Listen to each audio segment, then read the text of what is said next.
Chapter 19 of Simon vs. the Homo Sapiens Agenda. It's Christmas Eve day, and something feels a little bit off. Not bad, just off. I don't know how to explain it. We're hitting every one of the spirit traditions. My mom made reindeer turds, aka Oreo truffles. The tree is lit up and fully decorated. We've done the chipmunk song. It's noon and we're all still in our pajamas, and everyone is sitting in the living room on separate laptops. I guess it's a little awful that we have 5 computers. Shady Creek is that kind of suburb, but still. We're scavenger hunting on Facebook. Call it, Dad, says Alice. Okay, he says. Someone visiting somewhere tropical. Got it, says Mom, turning her laptop around to show us someone's pictures. Done and done. All right. A breakup. We're all quiet for several minutes, scrolling through our news feeds. Finally, Nora's got one. Amber Wasserman, she reads. Thought I knew you. Looks like I was wrong. One day you're gonna turn around and realize what you threw away. I'd call that an implied breakup, I say. It's legit. But you could interpret it literally, I say. Like she's calling him out for throwing away her iPhone. That's Simon logic, says Alice. And I won't allow it. Go, Boop. Your turn. My dad invented the concept of Simon logic, and I can't seem to outgrow it. It means wishful thinking supported by flimsy evidence. Okay, says Nora. The opposite, a mushy, disgusting couple. An interesting choice coming from Nora, who basically never talks about anything related to dating. Okay, got one, I say. Kara Seward. Feeling so grateful to have Jackson Wildstein in my life. Last night was perfect. I love you so much, baby. Winky face. Gross, says Nora. Is that your Karis, bub? I don't have a... I don't even know if I'm saying this right. Whatever. I say, but I know what Alice is asking. I dated her for almost 4 months last spring, though none of our nights together were that sort of perfect. But here's the crazy thing. For the first time ever, I almost get it. It's weird, it's gross, and that creepy little winky face pushes it to the realm of TMI. But yeah, maybe I'm losing my edge, but all I can think about is how Blue has been signing emails lately using the word love. I guess I can imagine us having perfect nights sometimes, and I'll probably feel like shouting it from the rooftops too. I refresh my browser. My turn. Okay. Someone Jewish, I say, posting about Christmas. My Jewish Episcopalian email boyfriend. I wonder what he's doing right now. Why doesn't Nick ever post anything? Asks Nora. Because he thinks Facebook is the lowest common denominator of social discourse, though he does like to talk about social media as a vehicle for constructing and performing identity. Whatever the hell that means. Got one. Jana Goldstein. Movie theater listings in one hand, takeout menus in the other. Ready for tomorrow. Merry Christmas to Jew. Who's Jana Goldstein? My mom asks. Someone from Wesleyan, says Alice. Okay, something about lawyers. She's distracted, and I realize her phone is buzzing. Sorry, be right back. Lawyers? What the heck, Alice? Says Nora. That blatantly favors Dad. I know. I feel bad for him. Alice calls over her shoulder before disappearing up the stairs. Hey, she says, answering her phone. A moment later, we hear the bedroom door shut. Got one, my dad beams. He generally sucks at this game because he has about 12 Facebook friends total. Bob Lipinski. Happy holidays to you and yours from Lipinski and Willis, PC. Good one, Dad, says Nora. She looks at me. Who's she talking to? Hell if I know, I say. Alice is on the phone for 2 hours. It's unprecedented. The scavenger hunt fizzles. Nora curls up with her laptop on the couch, and our parents disappear into their room. And I don't even want to think about what they're up to in there. Not after what Blue's dad and stepmom went and did. Bieber whines in the entryway. My phone buzzes with a text from Leah. We're outside your door. Leah's weird about knocking. I think she gets shy around parents. I walk over to let her in and find Bieber on his hind legs, basically trying to make out with her through the window. Down, I say. Come on, Beeb. I grab him by the collar and swing the door open. It's cold but sunny out, and Leah wears a black woolen hat with cat ears. Nick stands sort of awkwardly behind her. Hi, I say. pulling Bieber to the side so they can step past him. We were actually thinking about taking a walk, says Leah. I look at her. Something in her tone is a little strange. Okay, I say. Let me get dressed. I'm still wearing my golden retriever pajama pants. 5 minutes later, I'm in jeans and a hoodie. I throw a leash on Bieber and we're out the door. So you guys just wanted to take a walk or what? I ask finally. They look at each other. Yeah, says Nick. I raise my eyebrows at him, waiting to see if he'll say more, but he looks away. How are things going, Simon? Leah asks in this strange, gentle voice. I stop short. We're barely out of my driveway. What's going on? Nothing. She fiddles with her pom-poms that string down from her hat. Nick stares at the road. Just seeing if you wanted to talk. About what? I ask. Bieber crosses over to Leah and sits on his haunches, staring up at her with pleading eyes. Why are you looking at me like that, sweet one? She asks, ruffling his ears. I don't have any cookies. What do you want to talk about? I ask again. We're not walking. We stand by the curb and I shift my weight from one foot to the other. Leah and Nick exchange another look and it hits me. Oh my gosh, you guys hooked up. What? Leah says, turning bright red. No. I look from Leah to Nick and back to Leah. You didn't. Simon, no, just stop. Leah isn't looking at Nick. In fact, she's bent all the way over with her face pressed against Bieber's snout. Okay, then what are we talking about here, I ask. What's going on? Nick says. Leah stands. Okay, yeah, I'm gonna go. Merry Christmas, guys. Happy Hanukkah, whatever. She gives me this curt little nod, and then she bends down again and lets my dog kiss her on the lips, and then she's gone. Nick and I stand there in silence. He touches his thumb briefly to the tip of each finger. Hanukkah is over, he says finally. What's going on, Nick? Look, don't worry about it. He sighs, staring up the street and Leah's retreating form. She's parked at my house. I guess I have to give her a minute, so it's not like I'm following her. You can come in, I say. My parents won't care. Alice is home. Yeah? He says, glancing back at my house. I don't know. I'm just going to... He turns to me and there's this look on his face. I've known Nick since we were 4 years old. I've never seen this expression before. Look. He puts his hand on my arm. I look down at his hand. I can't help it. Nick never touches me. Have a good Christmas, Simon. Really. And then he takes back his hand and waves and trudges up the road after Leah. Spear family tradition dictates that Christmas Eve dinner is French toast, per my grandma's technique. Thick slices of challah aged 1 day for maximum egg absorption, cooked in tons of butter in pans partially covered by pot lids. When my grandma makes them, she constantly moves the lids around and flips the bread over and fusses with all of it. She's kind of a hardcore grandma. It never comes out quite as custardy when my dad makes it, but it's pretty freaking good anyway.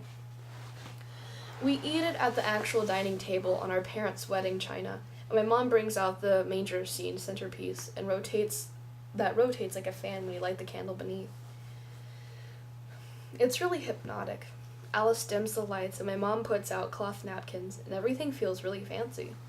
But it's weird. It doesn't really feel like Christmas Eve. There's this spark missing, and I don't know what it is. I felt like this all week, and I don't understand it. I don't know why everything feels so different this year. Maybe it's because Alice has been gone. Or maybe it's because I'm spending every minute pining for some boy who doesn't want to meet me in person, or who's not ready to meet me in person. But he's also a boy who signs his email with love. I don't know. I don't know. In this moment, all I want is for things to feel like Christmas again. I want it to feel like how it used to feel. After dinner, my parents put on Love Actually, and we settle it in the love seat with Bieber wedged between them. Alice disappears again to talk on the phone. Nora and I sit for a while on our opposite ends of the couch, and I stare into the lights of the tree. I squint my eyes. If I squint my eyes, everything looks sort of bright and hazy, and I can almost catch the feeling I remember. But it's pointless. So I go into my own room and fling myself back on the bed and listen to my music on shuffle. 3 songs later, there's a knock on my door. Simon? It's Nora. What? Ugh. I'm coming in. I prop myself halfway up against the pillows and give her a mild stink eye, but she walks in anyways and pushes my backpack off my desk chair. And then she sits with her legs tucked up and her arms around her knees. Hey, she says. What do you want? I say. She looks at me through her glasses. She's already taken her contact lenses out. Her hair is pulled back messily, and she's changed into a Wesleyan t-shirt. And it's really remarkable how much she's starting to look like Alice. I need to show you something, she says. She swivels the chair back toward my desk and starts opening my laptop. Are you kidding me? I jumped up. Seriously. She seriously thinks I'm about to give her open access to my laptop. Fine, whatever. You do it. She unplugs it and rolls the chair closer to the bed, handing the laptop to me. So what am I looking at? She sucks her lips in and looks at me again. Pull up the Tumblr. Like Creek secrets? She nods. I have it bookmarked. It's loading, I say. Okay, I've got it. What's up? Can I sit with you? She asks. I look up at her. On the bed? Yeah. Okay. She climbs up next to me and looks at the screen. Scroll down. I scroll, and then I stop. Nora's face turns to me. Oh my fucking God. You okay? She asks softly. I'm sorry, Sai. I just thought you'd want to know about it. I'm assuming you didn't write it. I shake my head slowly. No, I didn't, I say.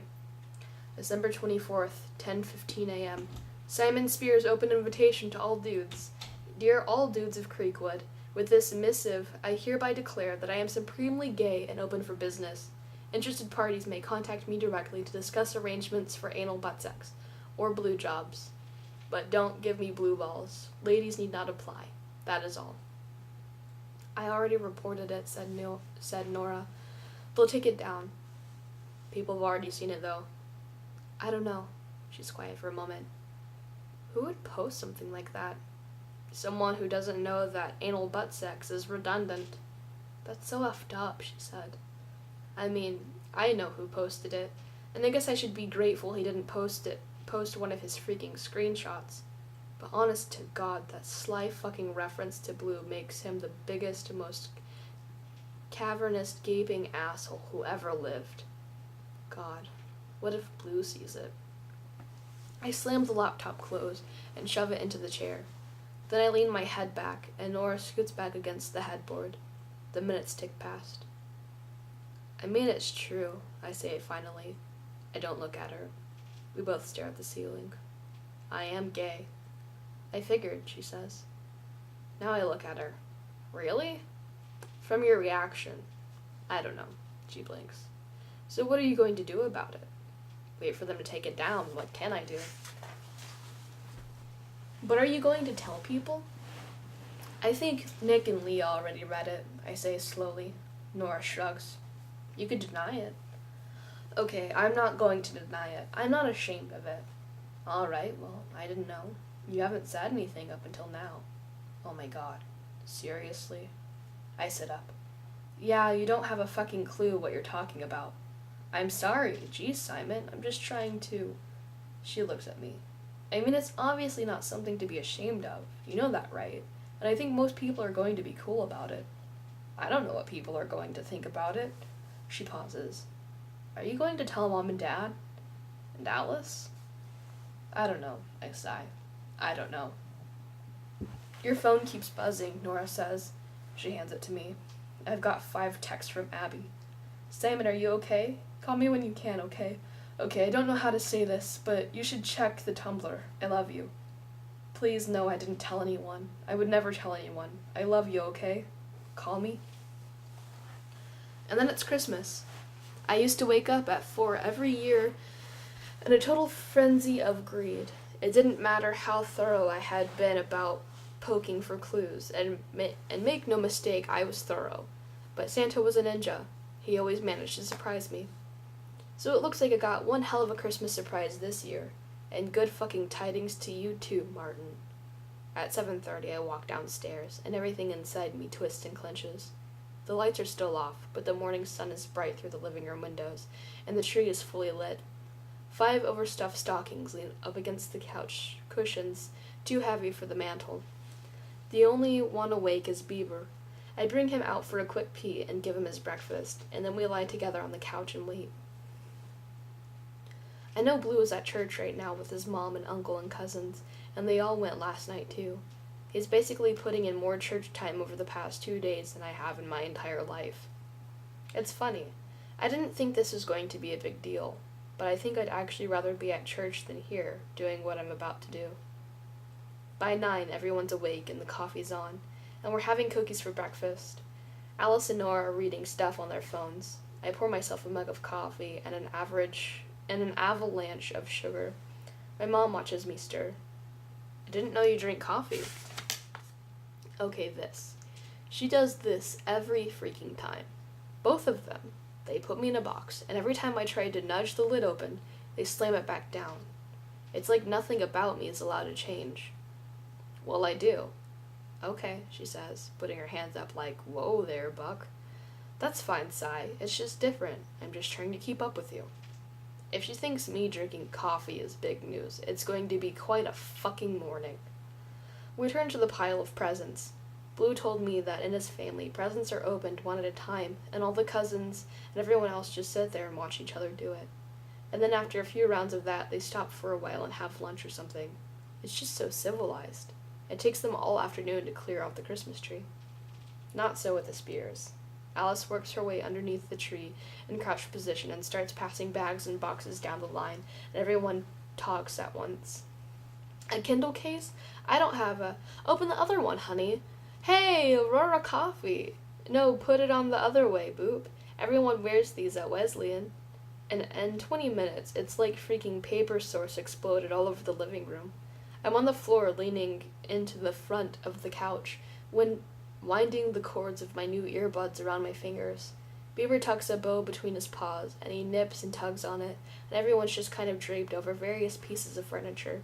It's clearly my moment. Though, if this moment really belonged to me, it wouldn't be happening. Not now, I mean. Not yet. Hey, I want to talk to you guys about something. I try to sound casual, but my voice is froggy. Nora looks at me and gives me a tiny quick smile, and my stomach sort of flips. What's up? Says my mom, sitting up straight. I don't know how people do this. How Blue did this. 2 words. 2 freaking words. And I'm not the same Simon anymore. My hand is over my mouth, and I stare straight ahead. I don't know why I thought this would be easy. I know what this is, says my dad. Let me guess. You're gay. You got someone pregnant. You're pregnant. Dad, stop it, says Alice. I close my eyes. I'm pregnant, I say. I thought so, kid, says my dad. You're glowing. I look him in the eye. Really, though? I'm gay. 2 words. Everyone is quiet for a moment. And then my mom says, honey, that's... Thank you for telling us. And then Alice says, wow, bub, good for you. And my dad says, gay, huh? My mom says, so talk me through this. It's one of her favorite psychologist lines, and I look at her and shrug. We're proud of you, she adds. And then my dad grins and says, so which of them did it? Did what? Turned you off women. Was it the one with eyebrows, the eye makeup, or the overbite? Dad, that's so offensive, says Alice. What? I'm just lightening the mood. Simon knows we love him. Your heterosexist comments aren't lightening the mood. I mean, I guess it's about what I expected. My mom's asking about my feelings, Dad's turning it into a joke, Alice is getting political, and Nora's keeping her mouth shut. You could say there's a kind of comfort and predictability, and my family is pretty goddamn predictable. But I'm so exhausted and unhappy right now. I thought it would feel like a weight had been lifted, but it's just like everything else this week, strange and off-kilter and surreal. So that's pretty big news, bub, Alice says, following me into my room. She shuts the door behind her and settles in cross-legged on the front of my bed. Ugh, I say. I collapse face down into the pillows. Hey, she leans her body sideways until it's level with mine. Everything's cool. It's nothing to mope about. I ignore her. I'm not leaving, bub, because you're going to wallow. You're going to put on that playlist. What's it called? The Great Depression, I muttered. It's like all Elliot Smith and Nick Drake and the Smiths. I already have it queued up. Right, she says. The Great Depression. That romp. No way. Why are you here? Because I'm your big sister and you need me. I need to be left alone. No way. Talk to me, bub, she says. She slides towards me, squeezing between my body and the wall. This is exciting. We can talk about guys. Okay, I say, pushing up off the bed and maneuvering into a sitting position. Then tell me about your boyfriend. Whoa there, she says. What? I look at her. The phone calls, disappearing into your room for hours. Come on. I thought we were discussing your love life. She blushes. So I get to make a scene and come out and have everyone awkwardly debate the whole thing right in front of me on freaking Christmas, I say, and you won't even tell me you have a boyfriend? She's silent for a moment, and I know I have her. She sighs. How do you know I don't have a girlfriend? Is it a girlfriend? No, she says finally, leaning back against the wall. Boyfriend. What's his name? Theo. Is he on Facebook? Yes. I pull up the app on my phone and start scrolling through her friends list. Oh God, just stop, she says. Simon, seriously stop. Why? I ask. Because this is exactly why I didn't want to tell you guys. I knew you were going to do this. Do what? Ask a lot of questions, stalk him online, call him out for not liking pie or having facial hair or something. He has facial hair? Simon. Sorry, I say, leaving the phone on my nightstand. I do get it. Actually, I really get it. We're quiet for a moment. I'm going to tell them, she says finally. Whatever you want to do. No, you're right. I'm not trying to be, I don't know, she says. She sighs again. I mean, if you have the guts to tell them you're gay, I should. You should have the guts to come out as straight. She cracks a smile. Something like that. You're funny, bub. I try. End of chapter 19.